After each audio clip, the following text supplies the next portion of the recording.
आदर्श शिक्षा समिति द्वारा संचालित ऑनलाइन कक्षाओं में मैं आप सबका स्वागत करता हूं। कक्षा 10 विषय गणित प्रश्नावली 3.4 प्रकरण द्विघात समीकरण। द्विघात समीकरण के बारे में मैंने आपको बताया था कि अगर किसी समीकरण में चर की अधिकतम घात 2 हो, एक चर हो और चर की अधिकतम घात 2 हो तो उसको बोलते हैं द्विघात समीकरण। ये भी बताया था कि ये ax² plus bx plus c बराबर 0 के रूप में होता है और ये भी बताया था कि a b c है वो वास्तविक संख्याएं होती है। तो यहाँ पर 3x² प्लस 5x प्लस 2 बराबर 0 एक द्विघात समीकरण है।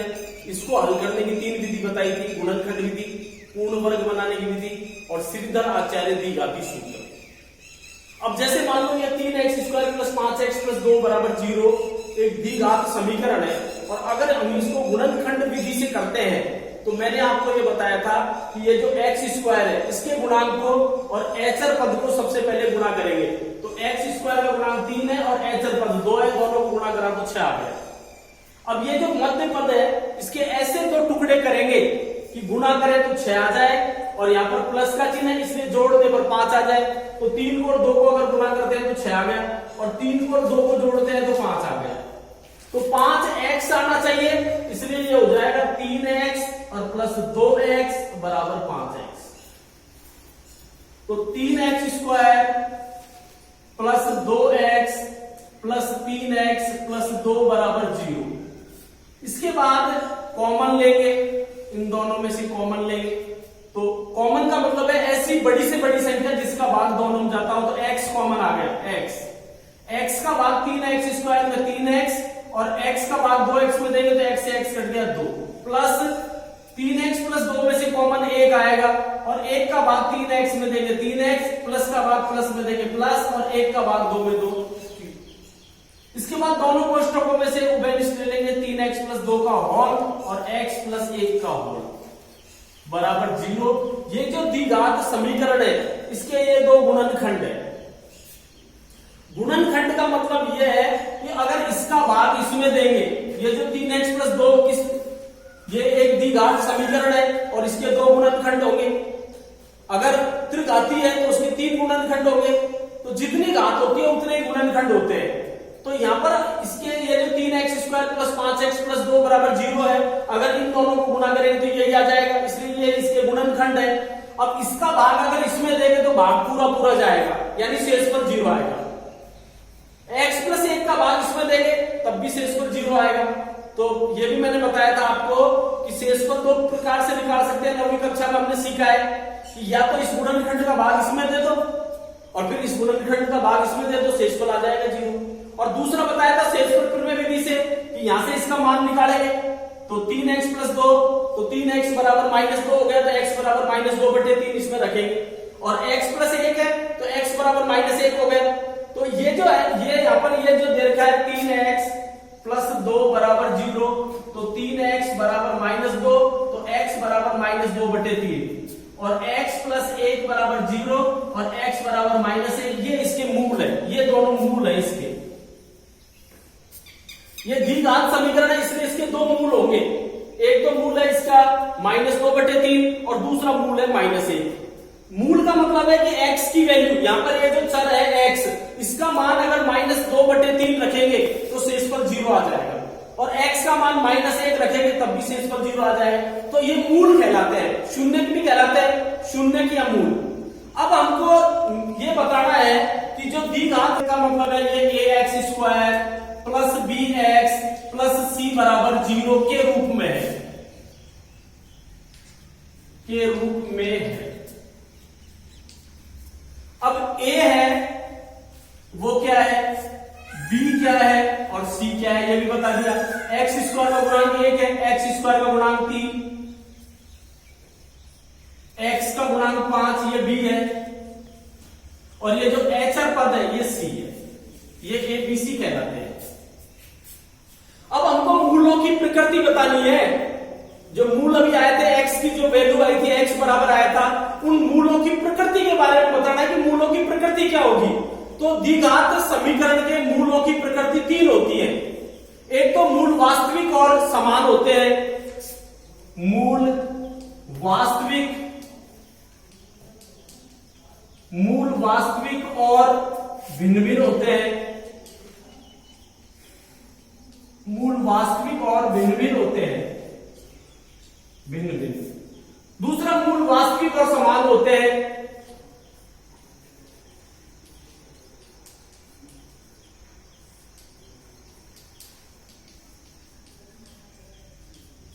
और तीसरा मूल काल्पनिक होते हैं।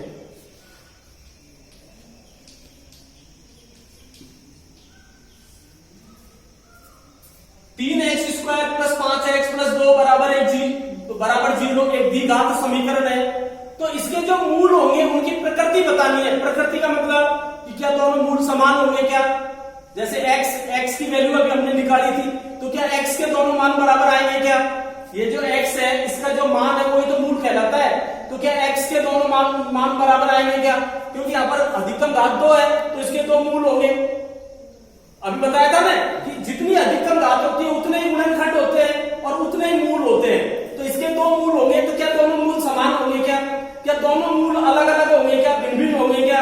या मूल काल्पनिक होंगे? तो इसकी हमको जांच करनी पड़ेगी कि इसके मूलों की प्रकृति के बारे में हमको बताना पड़ेगा।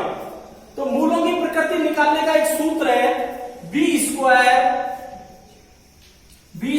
Minus 4ac greater than 0। अगर B square minus 4ac greater than 0 है तो मूल वास्तविक और भिन्न भिन्न होंगे। अगर बी स्क्वायर माइनस 4ac बराबर 0 है तो मूल वास्तविक और समान होंगे। और अगर B square minus 4ac less than 0 है तो मूल काल्पनिक होंगे। B square minus 4ac greater than 0 यानी 0 से बढ़ेगा, मतलब इसका बी स्क्वायर माइनस 4ac का मान प्लस में आ जाएगा, क्योंकि 0 से जो बड़ी संख्या है वो धनात्मक होती है।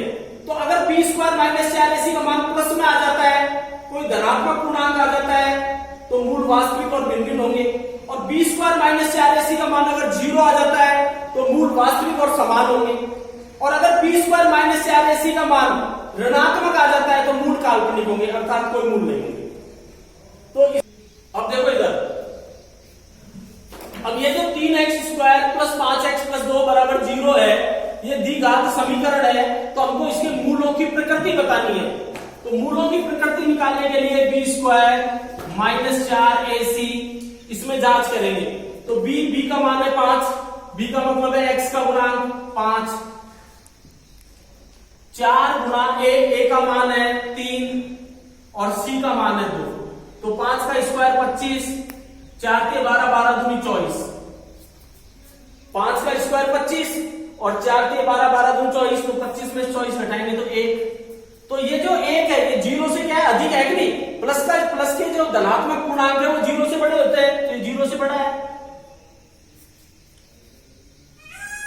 ये जो है एक, ये बी स्क्वायर माइनस 4ac है। बी स्क्वायर माइनस 4ac को हल करने पर 1 आया है, तो ये बी स्क्वायर माइनस 4ac है। तो B square minus 4ac greater than 0। तो अभी मैंने बताया था B square minus 4ac greater than 0। तो मूल वास्तविक होंगे और भिन्न भिन्न होंगे।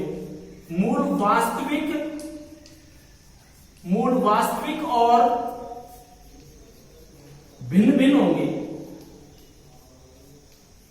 यानी दोनों मूल है वो अलग अलग आएंगे, वास्तविक और भिन्न भिन्न होंगे। तो इस प्रकार से बी स्क्वायर माइनस 4ac से हम जांच कर सकते हैं द्विघात समीकरण के मूलों के बारे में कि मूल वास्तविक और भिन्न भिन्न होंगे या मूल वास्तविक और समान होंगे या मूल काल्पनिक होंगे। अब जैसे kx और x माइनस 2 का होल प्लस 6 बराबर 0, ये एक द्विघात समीकरण है और इसके जो मूल है वो वास्तविक और बराबर है। ये जो द्विघात समीकरण है इसके मूल वास्तविक और बराबर है। तो वो कह रहा है k का मान ज्ञात करो। तो सबसे पहले तो हम इसको हल करेंगे। ये जो कोष्ठक के अंदर है इसके कोष्ठक के बाहर की संख्या से गुणा करेंगे। तो kx को x से गुणा करेंगे तो हो जाएगा k और x स्क्वायर, और kx को अगर 2 से गुणा करेंगे तो प्लस माइनस माइनस, और ये हो जाएगा 2kx और प्लस 6 बराबर 0। kx को कोष्ठक के बाहर जो संख्या होती है उससे कोष्ठक के अंदर की संख्याओं को गुणा किया जाता है। तो के एक्स को एक्स से गुणा करेंगे और फिर के एक्स को 2 से गुणा करेंगे, तो के एक्स को एक्स से गुणा करेंगे, ये भी प्लस है, ये भी प्लस है, तो के एक्स को अगर एक्स से गुणा करेंगे तो आएगा के और एक्स स्क्वायर, फिर प्लस को माइनस से गुणा करेंगे माइनस, और के एक्स को अगर 2 से गुणा करेंगे तो आएगा 2 के एक्स प्लस 6 बराबर 0। अब ये द्विघात समीकरण है क्योंकि इसमें चर की अधिकतम घात क्या है 2।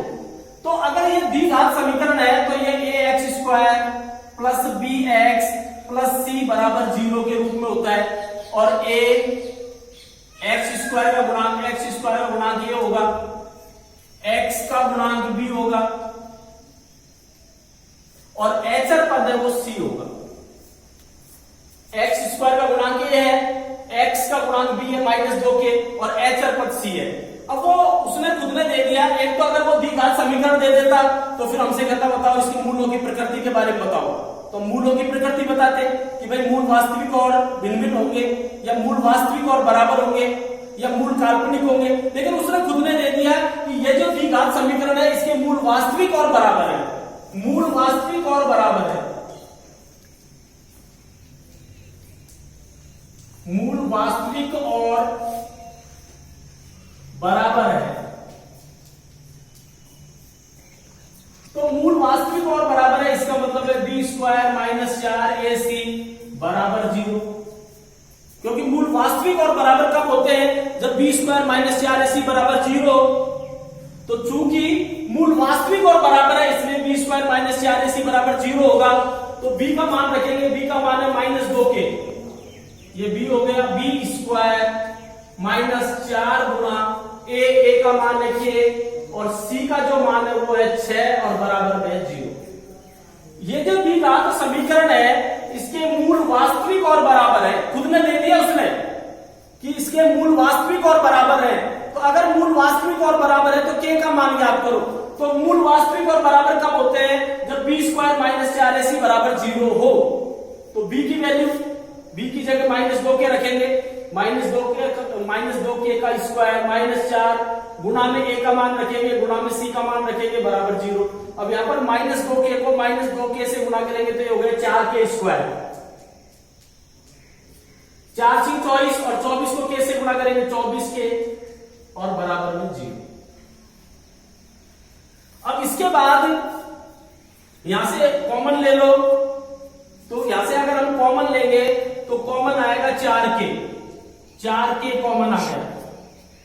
अब 4 के का भाग इस 4 के स्क्वायर में देंगे, 4 से 4 कट गया, और के का भाग के स्क्वायर में के बन जाएगा, फिर माइनस 4 के का भाग 24 के में देंगे तो 4 × 24 और के से के कट गया बराबर 0।